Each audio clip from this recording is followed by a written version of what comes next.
Charlie and the Chocolate Factory, Chapter 12. What it said on the golden ticket. Charlie burst through the front door, shouting, "Mother! Mother! Mother!" Mrs. Bucket was in the old grandparents' room, serving them their evening soup. "Mother!" yelled Charlie, rushing in on them like a hurricane. "Look, I've got it! Look, Mother, look! The last golden ticket, it's mine! I found some money in the street and I bought 2 bars of chocolate, and the second one had the golden ticket, and there were crowds of people all around me wanting to see it, and the shopkeeper rescued me, and I ran all the way home, and here I am! It's the 5th golden ticket, Mother, and I found it!" Mrs. Bucket simply stood and stared while the 4 old grandparents, who were sitting up in bed balancing bowls of soup on their laps, all dropped their spoons with a clatter and froze against their pillows. For about 10 seconds there was absolute silence in the room. Nobody dared to speak or move. It was a magic moment. Then, very softly, Grandpa Joe said, "You're pulling our legs, Charlie, aren't you? You're having a little joke?" "I'm not," cried Charlie, rushing up to the bed and holding out the large and beautiful golden ticket for him to see. Grandpa Joe leaned forward and took a close look, his nose almost touching the ticket. The others watched him, waiting for the verdict. Then, very slowly, with a slow and marvelous grin spreading all over his face, Grandpa Joe lifted his head and looked straight at Charlie. The color was rushing to his cheeks, and his eyes were wide open, shining with joy, and in the center of each eye, right in the very center, in the black pupil, a little spark of wild excitement was slowly dancing. Then the old man took a deep breath, and suddenly, with no warning whatsoever, an explosion seemed to take place inside him. He threw up his arms and yelled, "Yippee!"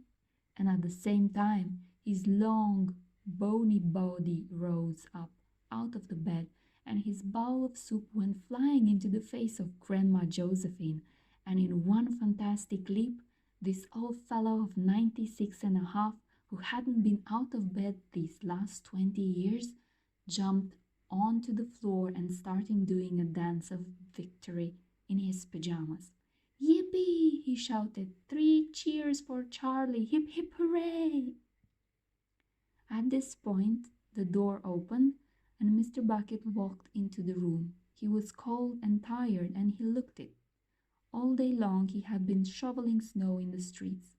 "Cripes!" he cried. "What's going on in here?" It didn't take them long to tell him what had happened. "I don't believe it," he said. "It's not possible."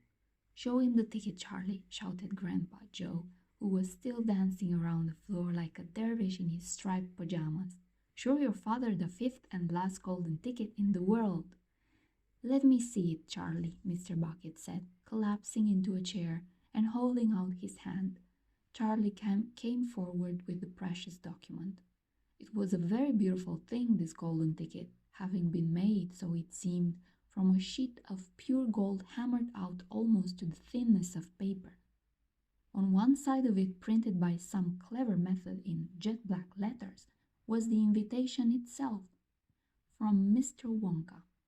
"Read it out loud," said Grandpa Joe, climbing back into bed again at last. "Let's all hear exactly what it says." Mr. Bucket held the lovely golden ticket up close to his eyes. His hands were trembling slightly, and he seemed to be overcome by the whole business. He took several deep breaths. Then he cleared his throat and said, "All right, I'll read it. Here we go. Greetings to you, the lucky finder of this golden ticket, from Mr. Willy Wonka. I shake you warmly by the hand. Tremendous things are in store for you. Many wonderful surprises await you. For now, I do invite you to come to my factory and be my guest for one whole day. You and all others who are lucky enough to find my golden tickets.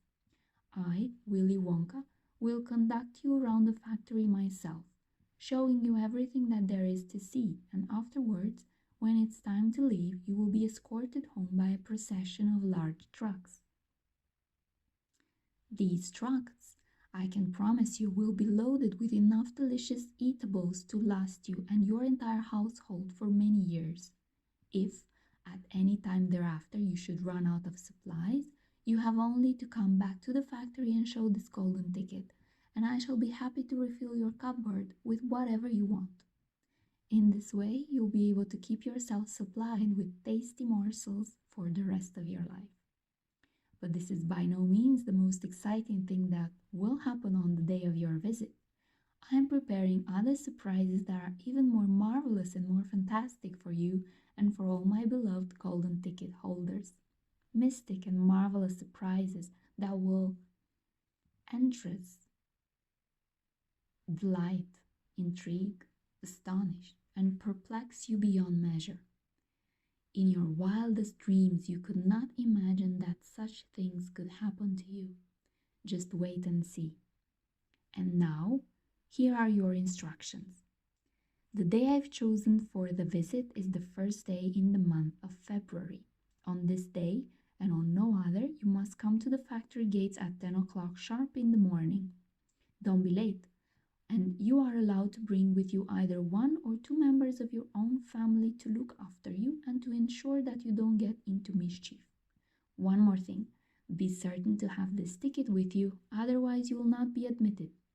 Signed, Willy Wonka. The first day of February, cried Mrs. Bucket, but that's tomorrow. Today is the last day of January, I know it is. Cripes, said Mr. Bucket, I think you're right. You're just in time, shouted Grandpa Joe. There's not a moment to lose. You must start making preparations at once. Wash your face, comb your hair, scrub your hands, brush your teeth, blow your nose, cut your nails, polish your shoes, iron your shirt, and for heaven's sake, get all that mud off your pants. You must get ready, my boy. You must get ready for the biggest day of your life. Now, don't overexcite yourself, Grandpa, Mrs. Bucket said, and don't fluster poor Charlie. We must all try to keep very calm. Now, the first thing to decide is this. Who is going to go with Charlie to the factory? I will, shouted Grandpa Joe, leaping out of bed once again. I'll take him. I'll look after him. You leave it to me. Mrs. Bucket smiled at the old man. Then she turned to her husband and said, How about you, dear? Don't you think you ought to go? Well, Mr. Bucket said, pausing to think about it, no, I'm not sure that I should. But you must. There's no must about it, my dear, Mr. Bucket said gently. Mind you, I'd love to go. It'll be tremendously exciting. But on the other hand, I believe that the person who really deserves to go most of all is Grandpa Joe himself. He seems to know more about it than we do, provided, of course, that he feels well enough. Yippee! Shouted Grandpa Joe, seizing Charlie by the hands and dancing round the room. He certainly seems well enough, Mrs. Bucket said, laughing. Yes, perhaps you're right after all. Perhaps Grandpa Joe should be the one to go with him. I certainly can go myself and leave the other three old people all alone in bed for a whole day. Hallelujah! Yelled Grandpa Joe. Praise the Lord! At that point, there came a loud knock on the front door. Mr. Bucket went to open it, and the next moment, swarms of newspaper men and photographers were pouring into the house. They had tracked down the finder of the fifth golden ticket, and now they all wanted to get the full story for the front pages of the morning papers. For several hours there was complete pandemonium in the little house, and it must have been nearly midnight before Mr. Bucket was able to get rid of them so that Charlie could go to bed.